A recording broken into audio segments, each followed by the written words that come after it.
All right, hello everybody, and welcome to the A Little Bit More podcast with Pastor Kevin. And Pastor Kevin is back, baby. Connor did a great job filling in for you, and even filling in here at in this chair here for the A Little Bit More podcast. So thanks to Connor for doing that and being awesome. But we're glad you're back. Welcome. Good to be back, and it's May. It's May, and we just finished up our series. That was a great series. Which is wild. Mm-hmm. Yeah. Hitting through that and still kind of thinking through some of the things that Paul was discussing. It's interesting kind of where we landed to, because I think for some churchgoers, they have a weird relationship with giving, generosity, and stewardship. And those are words that oftentimes get used as synonyms, but as I'm sitting with the text more and as I'm having conversations, they're not. Mm-hmm. Those are not synonyms. We got to be careful not to use them interchangeably. What is someone, if you'd call them that they're being a good steward, what is that? It's a manager. Generosity is a result of something that's happening in the heart. So it is really hard to know if someone is being generous. Right. It could be generous based in your eyes. Right, your perspective. Right, if you're like, man, someone gave X amount of dollars to that thing, I couldn't do that with the capacity that I know that I have, so that's generous. Mm-hmm. So we oftentimes dictate generosity rather than really knowing someone's heart, whether that's generous for them or not. And then there's the idea of giving, right? And so we'll probably spend more time in that as time goes on, kind of fleshing some of those words out.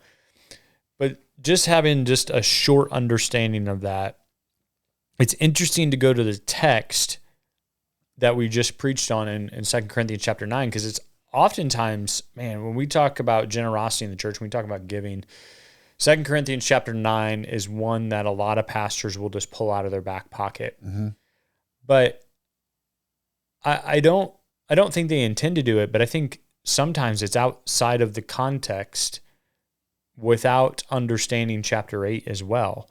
What is it that Paul is trying to communicate, and why does he talk about the Macedonians? So those are a couple of things that we kind of touched on Sunday, but I just didn't quite have enough time to it's a good talk thing we about. have a podcast now to do that. Call a little bit more, right? A little bit more of Macedonian. Yeah, and so one thing I want to make very clear is Paul is doing more than fundraising. Mm-hmm. And I think particularly in the culture that we live in, those lines get blurred really quickly when it comes to nonprofits. The church is a different entity than a nonprofit.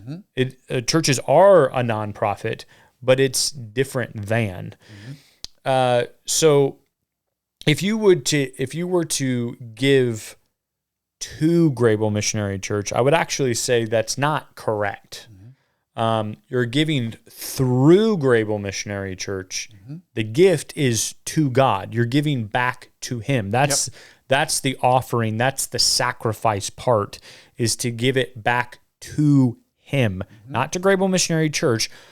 Although we sometimes use that language. No, you're giving through the church, which you have a trusted relationship with the church, and you're giving it for God's mission. It's interesting when you think about the word stewardship, because you as a giver are stewards, but you're also giving it to the church, who is a steward. And you're trusting that the church is stewarding what you have managed or steward to do God's work. And that's why some people are like, well, hey, why would I go to a budget meeting? Like, that seems sort of boring. But that's why we have budget meetings, so you can sort of see, hey, this is what we feel like the Lord's calling us to, how to steward this money. Yeah.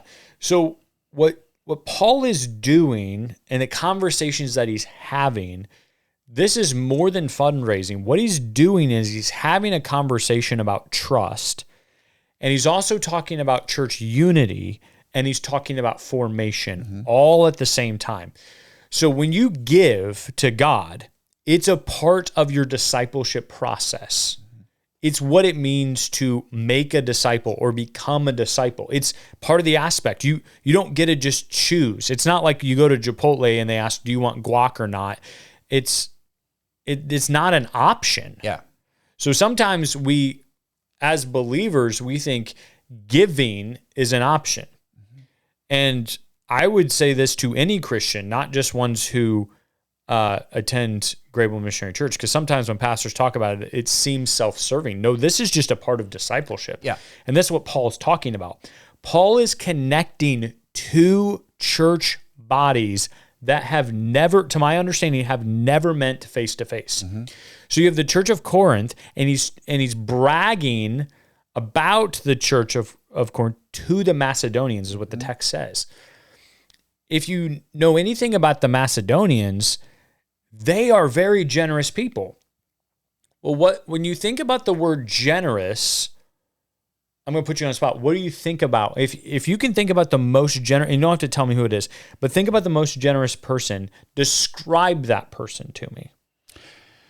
They're selfless, big heart, others first type mindset. They have an understanding that what they have is not their own.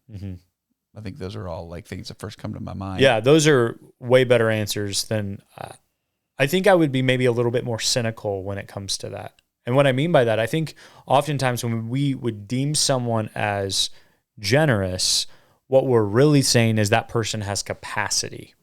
Oh yeah, that's good. Right? So if I think of the most generous person that I know, they have capacity to give. And so when we talk about generosity, we don't think that necessarily we could be generous, although that's the goal, right? You think about the most generous person, they have capacity. That was not the Macedonians. Yeah. So the Macedonians did not have capacity like other people. They were actually, there was deep oppression, affliction. There was bad things going on. Yet they gave cheerfully, and they were giving out of joy, not out of abundance. They were giving out of surrender. So if you do a little bit deeper dive, you realize what Paul is really talking about. He's not talking about someone else that has capacity. He's talking about you. He's talking about me. And I talked about this a little bit on Sunday. What does it mean to be rich?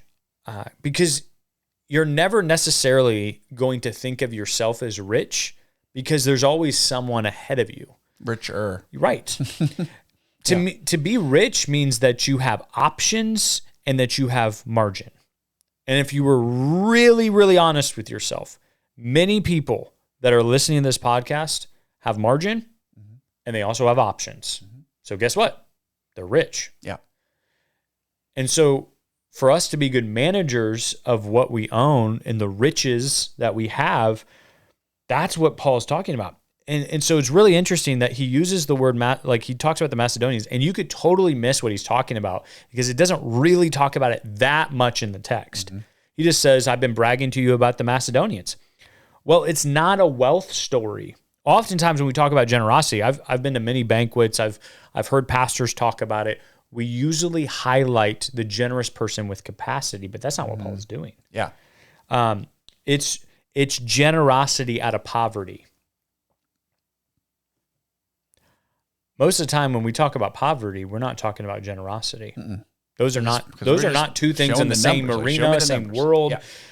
But that is what Paul is talking about, because generosity doesn't necessarily have to mean capacity. Generosity means surrender. So if I could say a little bit more about anything, my hope is that there would be a challenge for the way in which we use the language generosity and the way in which we see generosity, because generosity is not just about capacity. Now, people with capacity, I hope that they are generous, but also my hope is that we have a culture of generosity because we are surrendered people to the King. That's the hope. And that's what I'm learning about the Macedonians. I'm challenged by them. Yeah. I want to know more about them. Like, right. I don't know if there's a historical text out there that tells us more about who they are. I jotted this down because this was a thought that came in my mind. It's the best way I could describe it. And it's probably someone else out there can probably describe it better. But grace reworked their instincts. What if God's grace could rewire my instinct? Because that's what happened. Their instinct would probably be to hoard, to hold back. We don't have enough. Someone else can be generous. That's what generosity is. You pray to God, God, would you rewire my instinct? Yeah. Because my instinct is not to be generous. No, our instinct is to want to be owners Right. instead of stewards. Right. And I will be generous when I have more. Yeah. Well, more is never going to come. Yeah. Because when you have more, you can always have more. More is relative. It's one of those. It's one of those things you're just not going to get to. I think something else that I jotted down going through this text, and I didn't really want to go there Sunday, but I do want to go there now. And we kind of talked about it, but generosity or giving, what Paul's talking about is having a prepared heart, not a pressured heart. And I think the church actually has some repenting to do, and I think some nonprofits have some repenting to do when it comes to this, because what Paul is doing, he avoids the emotional manipulation of giving. I'm not going to call out anyone by name, but I have been to events and I've been to concerts, particularly Christian concerts, where there's this moment in the evening where they create an emotional response for you to give towards an organization. And I think we have trained people incorrectly of how to give. Paul is not creating an emotional manipulation. That's not the type of venue he's creating. He's creating time for consideration and preparation of the heart. He's preparing he's writing them a letter and say, hey, I want you guys to think about this. It's not getting on a mic and going, guys, give. Hey, let's pass the plate again because we didn't receive enough. Like, the church should repent of that type of posture, that type of attitude, because that's not who we're called to be. And I think that's why some people have a hard time talking about giving in church, because there's been some hurt around it. Generosity is also formed, not a reaction. But when we put people in that situation, we're telling them that generosity is a reaction, not something that is formed. It's not part of their discipleship process. And so if I can do anything, that's my hope for the church as we continue to move forward, is we continue to have a healthy conversation around money, around giving, around generosity, and around stewardship, because it's part of the discipleship process. It's what God wants for us, which is so beautiful. Yeah.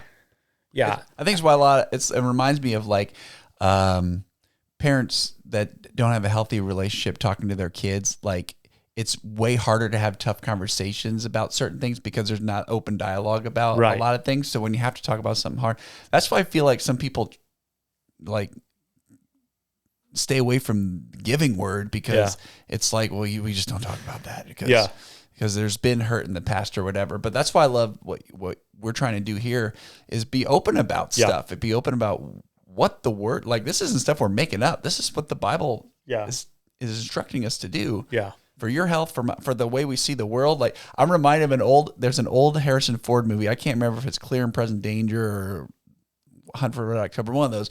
But the president, like, they portray him as sort of a yahoo, and his quote is, somebody steals all his money. He's like, well, that's my money. That's my money. Isn't that my money? And I say the old commercial, it's my money and I need it now.